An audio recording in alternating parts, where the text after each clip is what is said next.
As promised, I thought I'd quickly show you guys kind of the work I've been doing on setting up my new display cases. Sorry for the lighting glare, but you can see this is kind of what I've gotten done so far, and the work's in progress, and just generally how I plan to set up my display cases, because I splurged a bit and got 6 of these cases, and the other 3 are basically untouched. So I've just been, whenever I have had time, just kind of slowly working away and placing the specimens that I like in the cases for display, so that I can enjoy them, and when people come over to my apartment, I can show them what I mean by when I say I collect minerals for a hobby.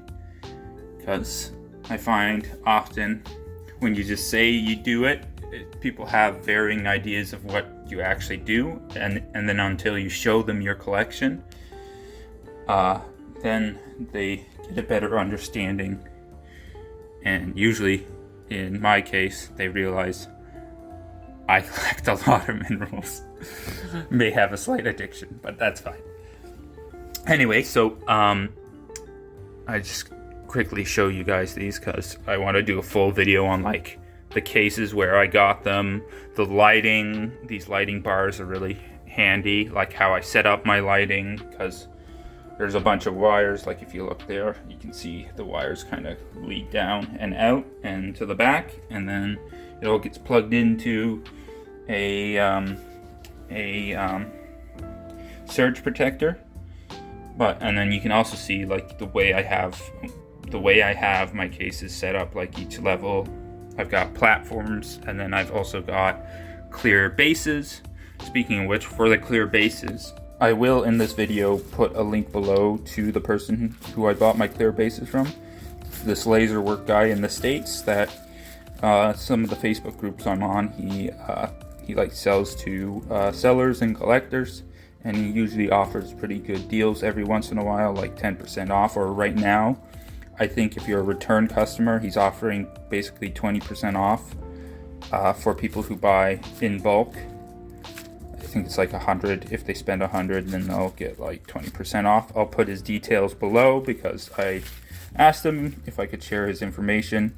And he so kindly actually sent me a whole bunch more different styles, so you can kind of see. He does different styles. He's got hexagonal. He's got some pieces, actually, he's got even inserts for perky boxes. You know how some people, I'm not a big fan of them either, the styrofoam, but I just don't have the money to replace the styrofoam right now. But the styrofoam in the perky boxes, he makes these base replacements so that you don't have the issue of the styrofoam breaking down over time. But you can see there's all different styles. They come in frosted edges, polished edges. He's got ones that do the bevels. The bevels are real nice, but I couldn't splurge that much. Maybe in the future I will. But you can see there's different styles. There's rounded edges, there's sharp edges, there's hexagons. I believe there's circles as well. He does circular stuff. And he does with the hexagons and the squares, he does the beveled edges. So, and of course it's clear, and then there's black, and then I think there's also an opaque white. Yeah, there's an opaque white that he does too. And I believe he does custom orders too. So if you've got custom base sizes that you want in your collection, I believe you can work that out with him. So I'll definitely put his details below, because I did ask him, and he so nicely sent me extra just to kind of showcase what he can do. But yeah, this is kind of what I worked on so far. The majority of the stuff that's going to go into my cases is stuff that I've collected or been gifted, and then there's some stuff that I bought. But that's kind of the plan. And the majority of the specimens are going to be Canadian, and then outside of that, it's going to be North American. And then very rarely I'll have some outside of North America specimens. For example, some of my fluorites and calcite. That calcite there, that's from China, and that's a fluorite from China. That one's pretty cool. It's It's a damaged, regrown, layered fluorite with some large calcites on top, though the calcites have some damage to the tips, unfortunately. But I mean, for the price I paid for this guy, it was a pretty awesome little piece to get. But a majority of my stuff is going to be Canadian specimens. Like, this is almost all Canadian, I believe. Let me double check. Yeah, this is all Canadian. Mostly self-collected from Ontario, with a couple Ontario specimens that I bought, and then there's also a couple Quebec specimens there in the back. It's a dolomite with quartz from Quebec, and then there in the back, that's a dolomite with calcite from Quebec. And then this, any long-term viewers of the channel will recognize this material. This is all Titanite Hill or Gibson Road occurrence material. So I've got like a bunch of Titanites I've collected over the years, some apatites, some amphiboles, like the Richterite kind of amphiboles and stuff like that, feldspar, and yeah, just a fun mix of those minerals and different stuff. Also some mica. That mica was from recent. And here below, I plan on putting a platform down here below. So with these shelving units, there is a weight limit, so I can't, some of my bigger pieces, I don't want to risk it, so I'm putting them on the lower level. And that's that large cluster of microcrystals that I found this year from Titanite Hill. I'll actually put a link below to that video for those who haven't seen it. And here we've got mostly Dino Road material that I collected.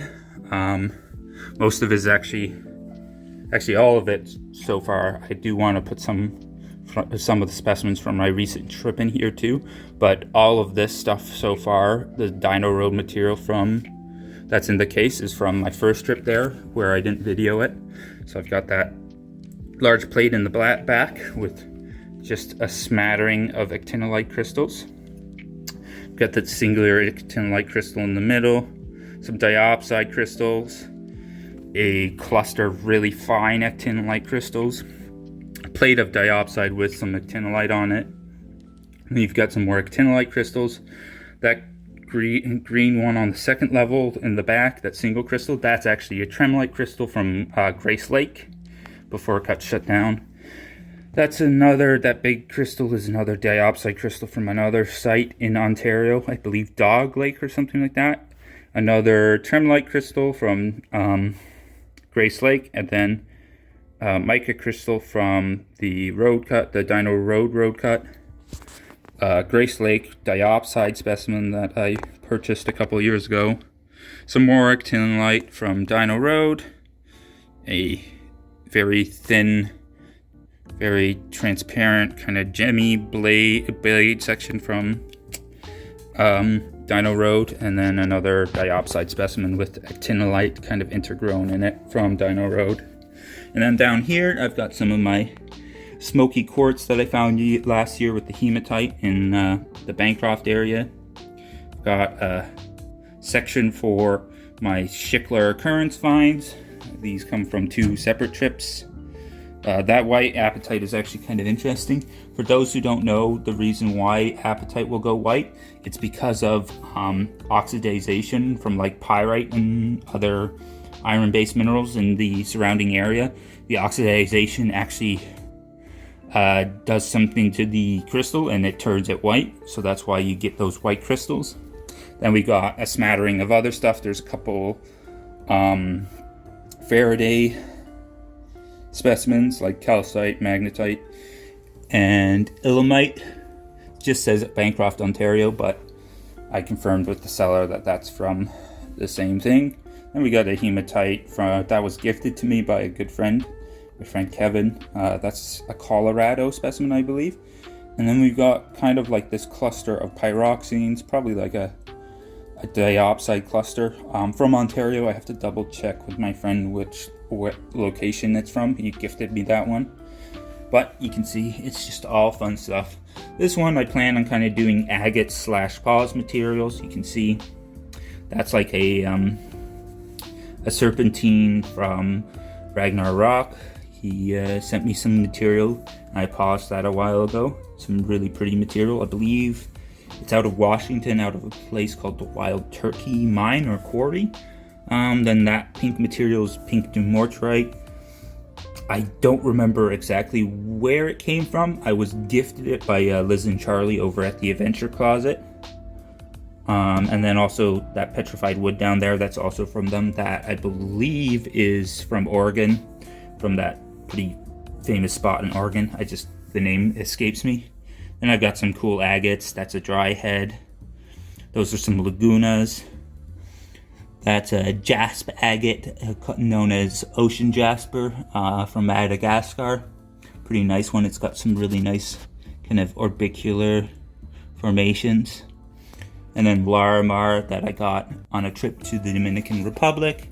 And then this is just going to be, I don't know what I'm doing here yet, but here I've got kind of like selenites with a couple calcites. Those are some US calcites that I purchased a while ago. But this is a smattering of US and